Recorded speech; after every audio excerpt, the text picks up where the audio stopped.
جمادی الثانی 64 ہجری وفات باب الحوائج جناب ام البنین سلام اللہ علیہا۔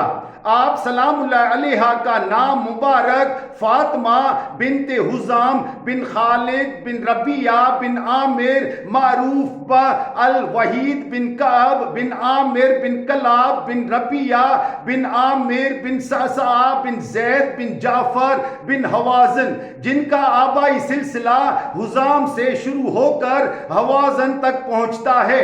حزام کے معنی لغت میں چوڑے سینے والا ہے۔ آپ سلام اللہ علیہ کی والدہ کا نام سمامہ بنت سہیل بن عامر بن مالک بن جعفر بن کلاب ہے۔ سمامہ کے معنی لغت میں تالاب کا پانی یا شربت کا جھاگ ہیں۔ جناب ام البنین سلام اللہ علیہ کے نانہالی بزرگوں میں عامر بن مالک بن جعفر بن کلاب ملائب الاسنا کے لقب سے مشہور تھے، اور ان کی شجاعت کی وہ دھاک بیٹھی ہوئی تھی کہ ان کو نیزوں سے کھیلنے والا کہا جاتا تھا۔ آپ کی نانی کے بھائی عامر بن طفیل بن مالک بھی اشجع عرب تھے۔ ان کی شجاعت کا یہ عالم تھا کہ قیصر روم کے پاس جب بھی کوئی عرب آتا تھا تو وہ پہلا سوال یہ کرتا تھا کہ تمہارا عامر سے کیا رشتہ ہے۔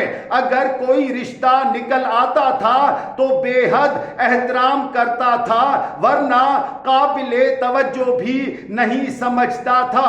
جناب ام البنین سلام اللہ علیہ کے القاب ام الکرامات، باب الحوائج اور ام الشہداء اربعہ ہیں۔ آپ کی کنیت ام البنین ہے۔ عربوں کے درمیان ام البنین کی کنیت سے بہت سی عورتیں مشہور تھیں۔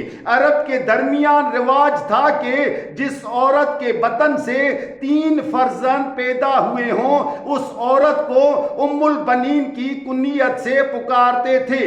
بعض عرب نیک شگونی کے طور پر بچی کو بچپنے میں ام البنین کی کنیت سے اس لیے پکارتے تھے کہ یہ کسی دن صاحب اولاد ہوگی۔ ہر دور میں ام البنین کنیت رکھنے والی عورتیں بے شمار گزر چکی ہیں، جن کو امہات البنین کی فہرست میں تلاش کرنا پڑتا ہے۔ ان امہات میں سب سے زیادہ معروف فاطمہ ام البنین مادر گرامی باب الحوائج مولا عباس علمدار علیہ السلام ہیں۔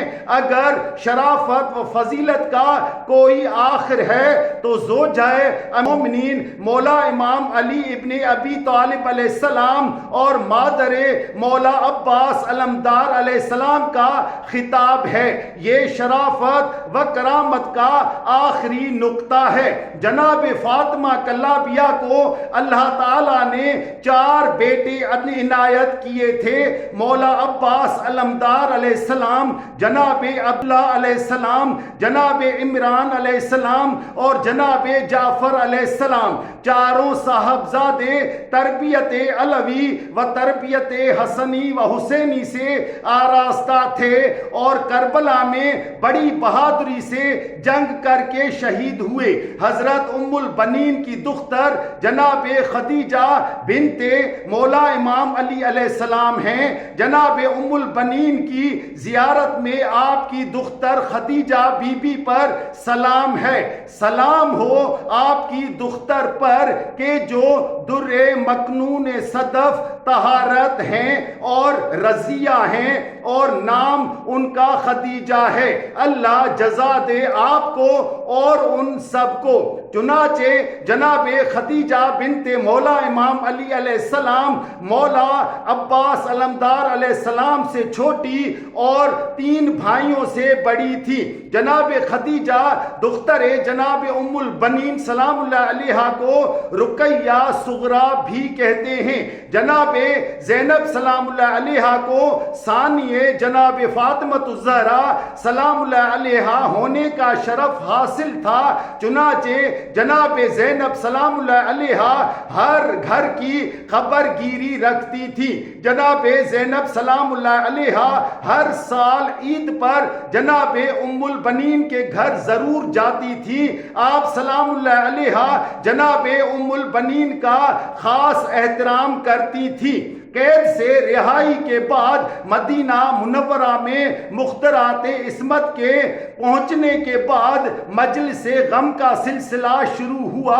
سب سے پہلی مجلس جناب ام البنین سلام اللہ علیہا مادر مولا عباس علیہ السلام کے گھر منعقد ہوئی۔ جناب زینب سلام اللہ علیہا نے جناب ام البنین کو تسلی دیتی ہوئی ان کی اولاد کی شجاعت کے قصے سناتی کہ کیسے انہوں نے میدان کربلا میں مقابلہ کیا۔ فرماتی ہیں جب مولا عباس علیہ السلام نے دیکھا کہ سب شہید ہو رہے ہیں تو اپنے بھائیوں سے کہا مولا کی حمایت میں جام شہادت نوش کرو۔ جناب ام البنین سلام اللہ علیہا نے جناب زینب سلام اللہ علیہا سے پوچھا کہ بی بی بتائیں میرے عباس نے حق وفا کس طرح ادا کیا؟ جناب زینب سلام اللہ علیہا نے اپنے بھائی مولا عباس علیہ السلام کے وفاؤں اور شجاعتوں کا ذکر کیا کہ کس طرح مولا عباس علیہ السلام نے مولا امام حسین علیہ السلام اور آپ علیہ السلام کے بچوں کی تا دم زیست حفاظت کی اور جنگ کرتے کرتے کس طرح اپنی جان دے دی۔ جناب ام البنین نے پوچھا بی بی میرا بیٹا عباس کس طرح گھوڑے سے گرا؟ کیا گھوڑے سے گرنے سے پہلے میرے عباس کے ہاتھ کٹ چکے تھے؟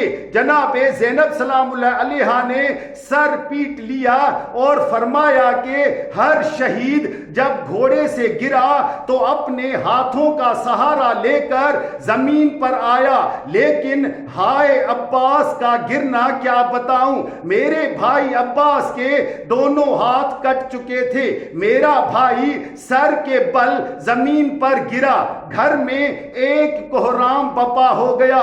بعد واقعہ کربلا جناب ام البنین ایسی ضعیف و ناتواں ہو گئیں کہ ہمیشہ بسبب درد سر کے سر اطہر پر ایک رومال بندھا رہتا تھا اور چشم انور سے ہر وقت متصل اشک جاری اور ہائے حسین، ہائے عباس، ہائے جعفر، ہائے عبداللہ زبان اقدس پر جاری تھا، اور ہمیشہ قبرستان جنت البقیع جا کر نوحہ اور بین کرتی تھی اور ایک ایک فرزند جوان کا نام لے کر رویا کرتی تھی۔ جب تک زندہ رہی اسی طرح روتی رہی۔ حادثہ کربلا کے بعد 3 سال 5 مہینے اور 3 دن زندہ رہی اور 13 جمادی الثانی 64 ہجری میں اس دنیا سے رحلت فرما گئی۔ آپ کی نماز جنازہ مولا امام زین العابدین علیہ السلام نے پڑھائی۔ جناب ام البنین قرب جناب فاطمۃ الزہرا سلام اللہ علیہا میں مدفون ہیں۔ آپ کا سن مبارک اس وقت 58 برس تھا۔